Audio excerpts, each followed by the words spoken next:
तो आज का दिन में जो मैं मुद्दा उठाया ना बाबरी मस्जिद का, वो होगा नहीं होगा बाद में सोचिए। आज के दिन में ये सारा इंडिया का मुसलमान लोग मेरा सपोर्ट दे रहा है। मतलब सिर्फ मुर्शिदाबाद का मुस्लिम लोगों का सपोर्ट मिल रहा है या पूरा राज्य से? पूरा स्टेट का मिल रहा है ना? पूरा स्टेट का मुसलमान का सपोर्ट मिल रहा है। देखिए ना 6 दिसंबर फ्राइडे था, वो फ्राइडे में मैं लीम रखा गया। तो लीम रखने के बाद जो फ्राइडे सैटरडे था, तो मैं 6 दिन बाद फर्स्ट जो जुम्मा है, आज जुम्मा हुआ, तो जो जुम्मा आया तो किसी को ऐलान नहीं किया, किसी को नहीं बुलाया। खुद 1 लाख लोग सारा स्टेट से मुसलमान लोग आ गया वहाँ जुम्मा के नमाज पढ़ने के लिए। उनका घर घर अच्छा मार्बल दे के मस्जिद है, वो मस्जिद छोड़ के यहाँ चला रहा है। इतना इमोशनल आया इनको ऊपर। वो स्टेट को भी तो आ रहा है, पास में झारखंड, बिहार, असम, त्रिपुरा, सब लोगों को कुछ न कुछ आने वाला है। आज 2 लाख नमाज पढ़ने के लिए, या कोई नमाज मस्जिद में कोई कंस्ट्रक्शन शुरू नहीं हुआ, वो फरवरी मंथ में होगा शुरू। लेकिन इतना इमोशनल है वो। फर्स्ट जुम्मा आएगी पिछला शुक्रवार, वो भी फ्राइडे में आ गया 1 लाख लोग। आज वो डबल हो गया 2 लाख लोग। मान लीजिए यहाँ पे आपको अगर इधर टीएमसी का हटाना है, ये आपका अगर इरादा है, तो यहाँ पे 2 डिवीजन करना पड़ेगा। एक है भाजपा को पास हिंदू का वोट, वो तो कंफ्यूजन हो ही जाएगा। और आप मैं जितना मुसलमान लोगों को मेरा पास वोट देने के लिए मैं आवाज उठा रहा है, तो ऑटोमेटिकली आपका हिंदू वोट आपका पास जाएगी, भाजपा का पास जाएगी। वो कैसे जाएगा? कैसा इसे कहेगा जो हिंदू लोग ममता बनर्जी को ऊपर भरोसा कर रहा है, वो अच्छा तरीका से मालूम है।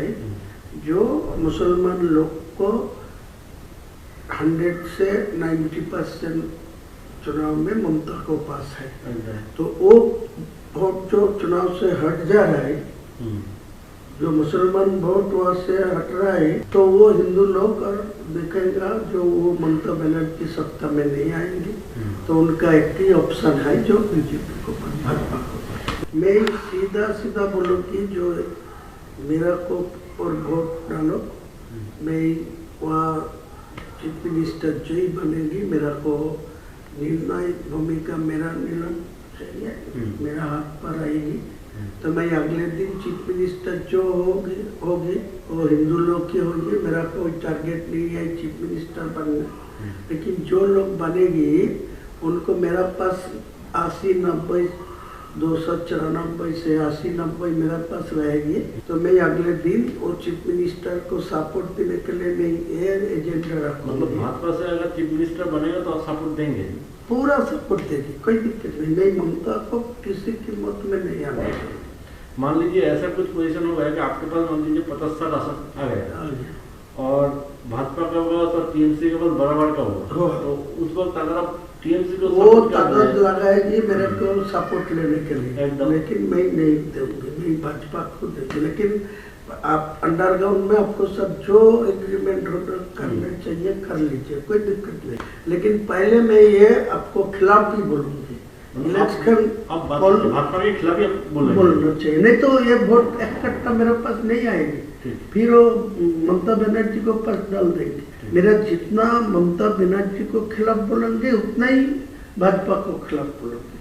वो लीडर ऑफ द अपोजिशन के साथ मेरा बात हुआ, और वो शुभेंदु अधिकारी बोला जो अब दिल्ली जाएगी 22 तारीख को बाद, मैं भी जाऊंगी, आराम करके आपको सेंट्रल लीडरशिप को साथ बात करा दी।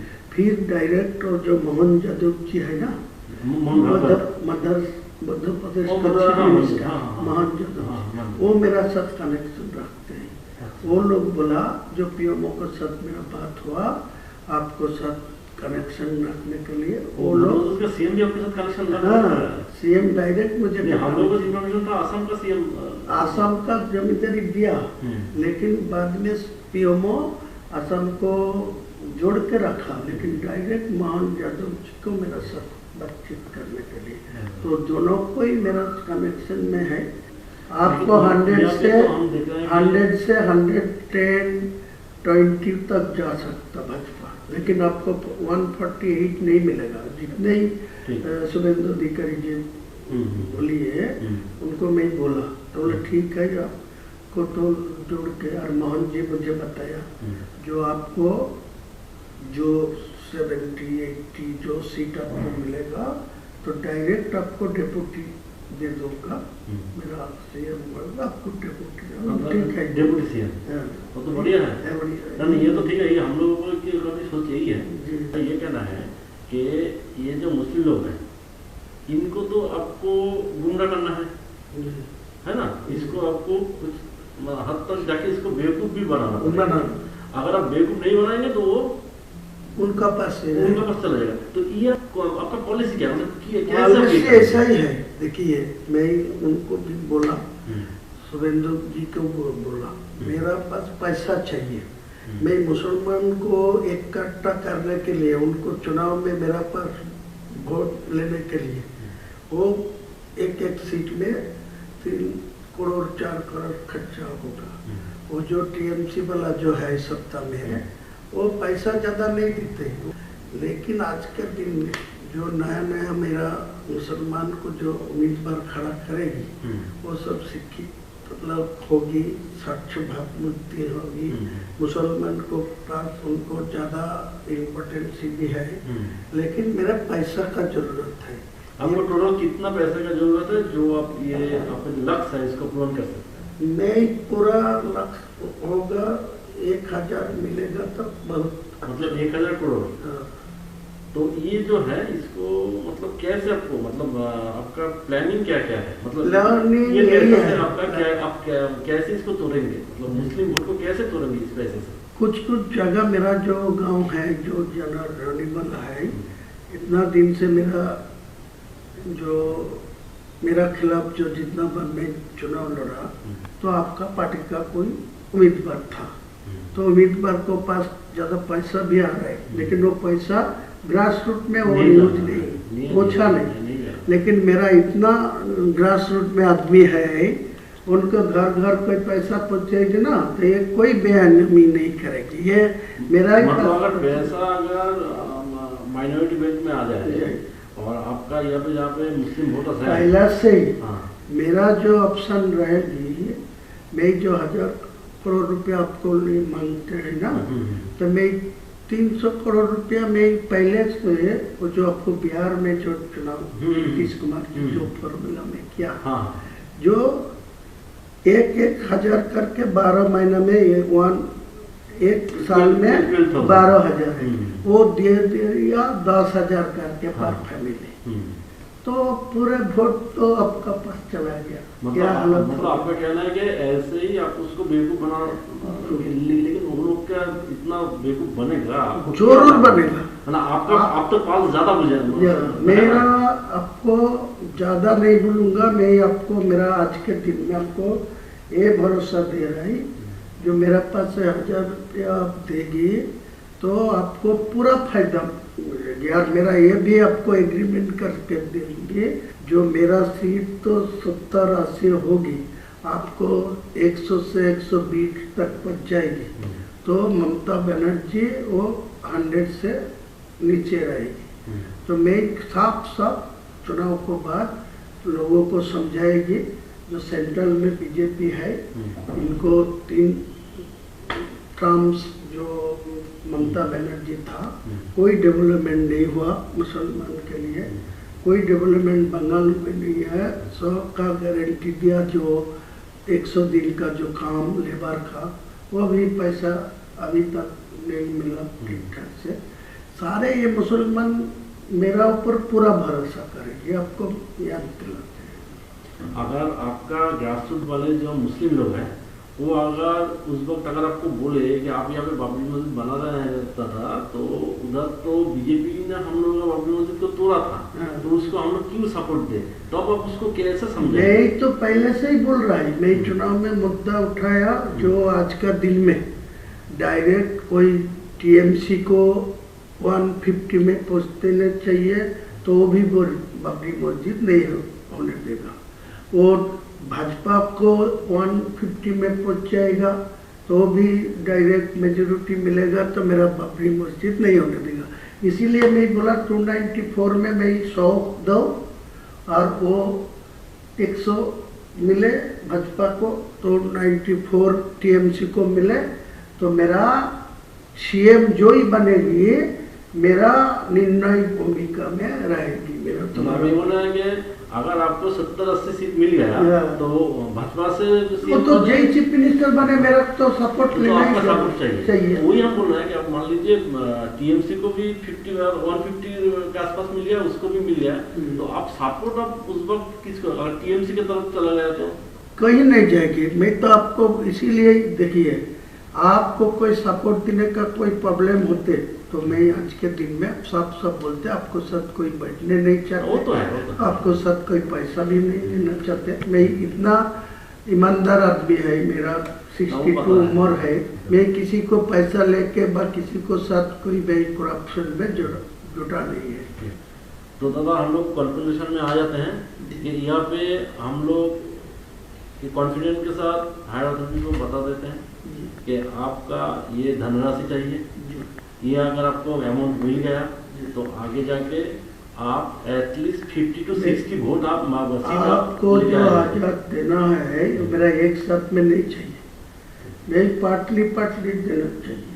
मैं जो 22 तारीख रैली में जो बाबरी मस्जिद का जो लिम रखा उसी दिन मेरा 82 लाख खर्चा होगा, तो उसी टाइम तो पैसा भी नहीं था ट्रस्टी में, ओनली फॉर 5 लाख था।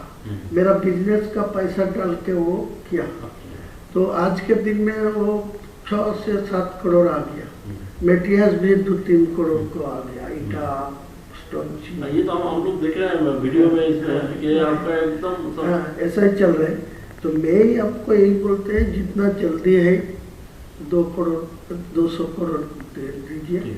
मेरे को साथ दिल्ली हो कोई ऐसा कॉन्फिडेंशियली कोई ना ये सुरेंद्र अधिकारी को साथ मैं फर्स्ट टाइम से बात हो रहा है, मैं फर्स्ट टाइम सब सुरेंद्र मेरा है, तो आपको पूछ लेगी तो मालूम हो जाएगी। नहीं, हम बोल रहे हैं कि ये जो फंड मतलब आपके पास आएगा, तो ये फंड आपको थ्रू सुरेंद्र अधिकारी आपको लेना है नहीं, आप डायरेक्ट इसको हैंडल करेंगे? डायरेक्ट करना चाहिए। तो वो कॉन्फिडेंस सुरेंद्र अधिकारी मुझे बताया जो आपको दिल्ली लेके जाओगे, दिल्ली को जो बंगाल का जो इलेक्शन के जो मोहन यादव जी मुझे बताया, जो पीएमओ के साथ वो डायरेक्ट रिलेशन में है, और वो हिमंत बिश्व शर्मा जी असम का चीफ मिनिस्टर भी उनको साथ है, वो पीएमओ जी मेरे को साथ रिलेशन रखने के लिए डायरेक्ट करा। तो वो भी बोला मैं दिल्ली में मध्य प्रदेश भवन में वो बुला लेंगी, बात करेंगे, लेकिन उनको साथ मेरा कोई पैसा के लिए बातचीत नहीं हुआ। वो यही बात बोला जो आपको मेरा। तो आप एक काम कीजिए, जहाँ पे भी आपको पैसे के लिए पूछा जाएगा यही अमाउंट ही बता दीजिए जी, वरना क्या होता है ना, मान लीजिए हम तो आपका तो हम लोग इमेज खराब आप तो जानते हैं, तो आप हर एक जगह में ना यही अमाउंट, तो हम इसको ही प्रपोजल में हम लोग रखेंगे, ठीक है। और है दादा यहाँ पे जो सीट है, देखिए हर एक सीट में तो मुस्लिम वोटर इक्वल नहीं है, कोई जगह में 10% है तो कोई जगह 50% है तो कोई जगह 80%। वो भी आपके काम पर आएगी, कोई 20% होगी वो मैं उम्मीदवार खड़ा नहीं करेंगे, वो तो 80% हिंदू मेजोरिटी सीट है, वो आपका ही फायदा मिलेगी। जो मेरा 135 और 45 सीट में जो चुनाव लड़ेगी ना, जो हवा में मेरा पास जो वोट हो रहा है, वो जो आवाज उठेगी, मुद्दा उठेगी, उसी टाइम जो 20% आए वो भी उनको पास चुनाव में वोट नहीं डालेगी, वो कांग्रेस को पास, सीपीएम को पास जो वोट डालेगी तो वो तो फायदा भाजपा के ही मिलेगी। आपको सपोर्ट करेंगे ना? करेंगे। मैं तो बोला आप ये एग्री होगी, मेरा को ये मदद करेगी तो आप भाजपा को जहाँ बैठ के जितना नेता को सब बैठे, लेकिन ये कॉन्फिडेंशियल इलेक्शन का टाइम था, ये किसी को खुलना नहीं चाहिए, पता नहीं होना चाहिए कि आपके साथ बीजेपी का सहयोग है। ये होने का तो मेरा रिजल्ट खराब हो नहीं, ये होने से तो आपके पास से मुस्लिम लोग निकल जाएगा। वो बोलेगा जी इनको पर्सनल इंटरेस्ट में ये सब किया। मैं तो वो कोई नहीं, मैं चैलेंज करके बोलूंगा, लेकिन मेरा को साथ आपका एग्रीमेंट होगा, साइन होगा, मैं इलेक्शन का बाद आपका चीफ मिनिस्टर होगा, जिसको भी आप निर्णय लेंगे मैं खुलना सपोर्ट देंगे, लेकिन मेरा कुछ दफ्तर तो मिलना चाहिए मुसलमान लोगों के लिए होगा। तो मेरा क्या दिक्कत है? कोई दिक्कत नहीं, मैं ओपन बोला, जो ममता भाजपा कोई चीफ मिनिस्टर है कि मेरा कोई दिक्कत नहीं है, कोई प्रॉब्लम नहीं। तो अभी आपको वोट तक यहाँ पर आपको अंदर से आपको शुभेंदु अधिकारी के साथ रिलेशन रखना है, लेकिन ओपन में आपको उसको गाली भी देना, वो तो बातचीत करके रखा, वो भी मेरा खिलाफ बोल रहा है। हाँ। वो भी काल बोला परसों, वो बोला जो मैं इनको भी जो बाबरी मस्जिद का लिम रखा तो वो मैं 150 तक पहुंचने दीजिए, मैं चीफ मिनिस्टर होने दीजिए तो इनको मैं रोक दूंगा, इनको बाबरी मस्जिद नहीं बनने दूंगा। वो तो बोलना ही चाहिए, तो मेरा कोई दिक्कत नहीं है। मुस्लिम लोग बेसिकली ना बहुत इनोसेंट होता है। हाँ, बहुत। तो इसको बेवकूफ बनाना बहुत आसान है, उसी सबको बोल रहे हैं। आज के दिन को 100 मुसलमान से 80 मुसलमान को मेरा खिलाफ कोई बोलेगी तो आपको तोड़ के मारने जाएगी, देख लीजिए आप परीक्षा करके, ऐसा ही हालत। आप उनके इमोशन को पकड़ लिया, ये जो बाबरी मस्जिद वाला इमोशन है इसको पूरा पकड़ लिया। इसीलिए तो मैं जानबूझ के ये, वो तो आपका कुछ आदमी मेरे को धमकी दे रहा है, बोला वो बाबरी मस्जिद को छोड़ दीजिए, तुम हुमायूं को नाम पर करें, तुम दूसरा को नाम पर ले, लेकिन वो दूसरा नाम पर छोड़ेगी तो इमोशनल टूट जाएगी। आज का दिन में जो इमोशन है बाबरी के नाम पे है, लेकिन बाबर क्या वो मेरा बाबर को साथ कोई लेना देना नहीं है, वो एक मस्जिद था, इसी इनको पास इमोशनल है। जो मस्जिद तो था अल्लाह का घर, बाबर से आपको लेना देना नहीं। अच्छा, और यहाँ पे दादा मान लीजिए ये बाबरी मस्जिद कोई वजह से नहीं बन पाया तो आगे जाके क्या हो सकता है? देखिए एक सच बात है, जो आज का दिन में जो आया, मैं तो फरवरी में ये शुरू कर दूंगी, सारे प्रकल्पों तो मैं अभी शुरू नहीं करेंगे, सिर्फ वो बाबरी मस्जिद का फरवरी से शुरू करेंगे, स्टार्ट होगी। स्टार्ट होने का 5% काम चलेगी वो चुनाव को टाइम तक, तो चुनाव खत्म हो जाएगी तो काज चलेगी। कोई ऐसा हालत आएगी जो सरकार मेरा ऊपर निर्णय हो सकती होगी तो उनको समझाए के वो मस्जिद बना देगी, कोई दिक्कत नहीं। कोई रोक दिया, कोई कोर्ट में जाके रोक दिया, कोई किसी को लिए रोक दिया तो मेरा को ऊपर गुस्सा नहीं आएगी, वो बोला ये तो हर कोशिश किया। या हो सकता है, या आप मान लीजिए 5% करके आपको तो वोट मिल गया, अभी जाके अगर तो दूसरे किसी से केस डलवा दीजिए। कोई केस डला के कोई रोक देगा तो मेरा क्या कोई ये तो मेरा इलेक्शन के फायदा है, वो आपको बोला ना, मेरा दिमाग ऐसा ही है। मैं 62 प्लस उम्र है, मैं 43 इयर्स से मैं पॉलिटिक्स पे है।